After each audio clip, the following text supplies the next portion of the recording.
This is your LMAX exchange technical update for Monday, September 4th, 2017.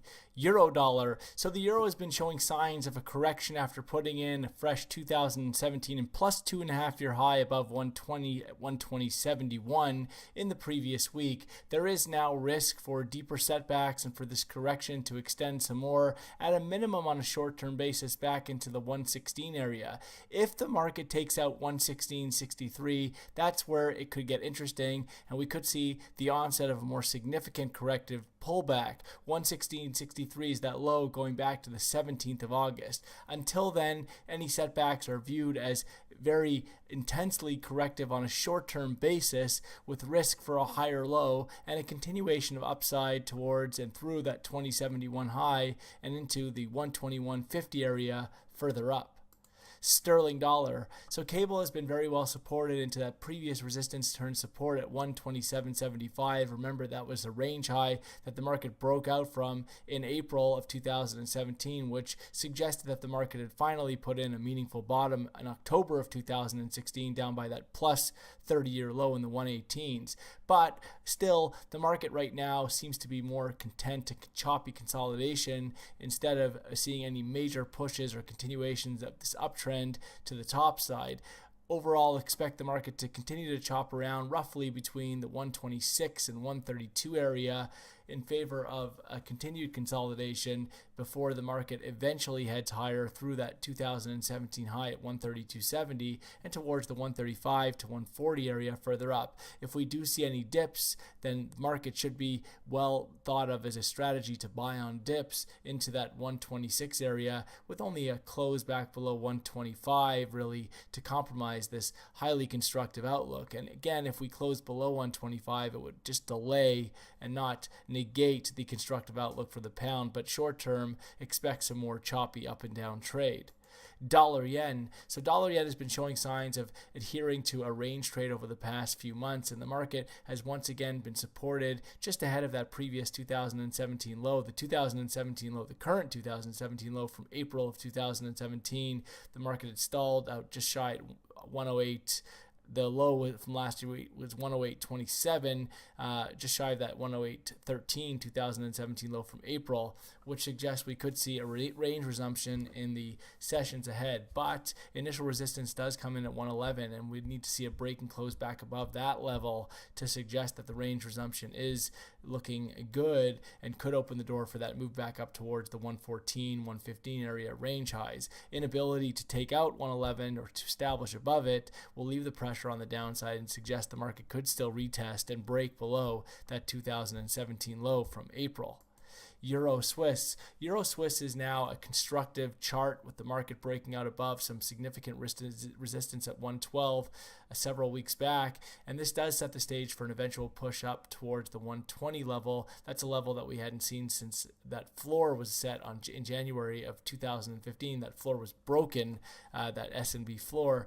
And so the market is expected to continue to consolidate. We may not see the market surge just yet, but any setback should be now supported into that previous resistance turn support at 112 in favor of an eventual continuation of gains beyond the 115.39 2017 high and towards that 120 area further up.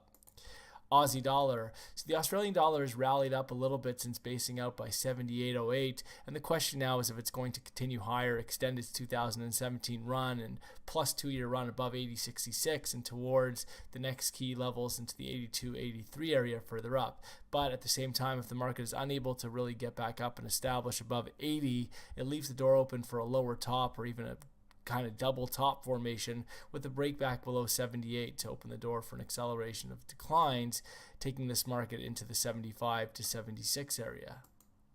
Dollar CAD. So dollar CAD is broken down to a fresh plus 2-year low on Friday. This past Friday, the market traded down to as low as about 2340 area, trading down towards the 2300 figure.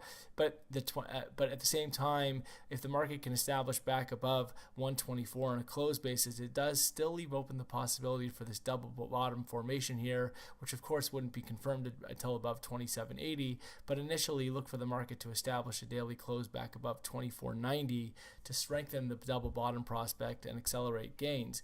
The reason why this market should be looking for a bottom despite the continued pressure to the downside and fresh 2017 lows is because of an intense decline that we've seen since May of 2017, when the market was trading at a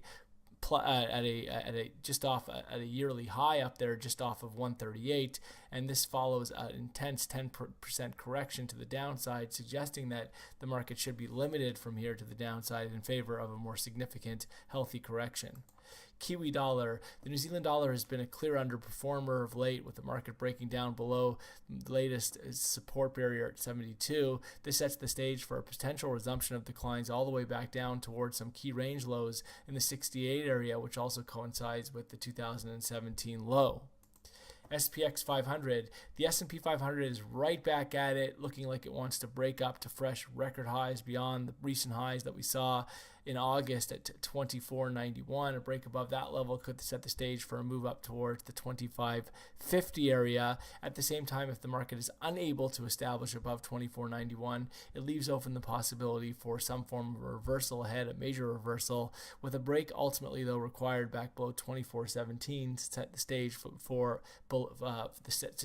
for a meaningful breakdown and a drop below that critical psychological barrier at 2400.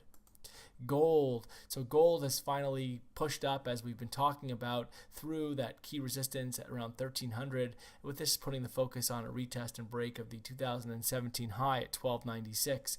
Look for any setbacks from here to be very well supported on dips below 1300, with only a break ultimately back below the 1260 area to delay but not compromise the constructive outlook for gold. It would take a break below 1200 to compromise that outlook.